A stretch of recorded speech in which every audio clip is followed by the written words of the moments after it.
هل أنت سعيد بالله عليك؟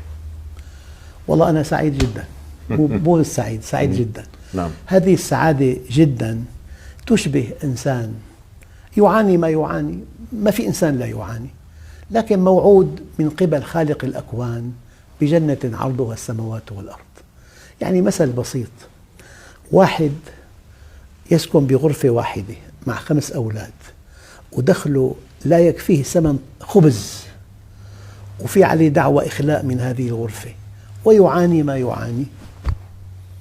له عم بيملك 500 مليون وما عنده أولاد ومات بحادث، فخلال ثانية واحدة انتقل هذا المبلغ الفلكي 500 مليون لهذا الفقير.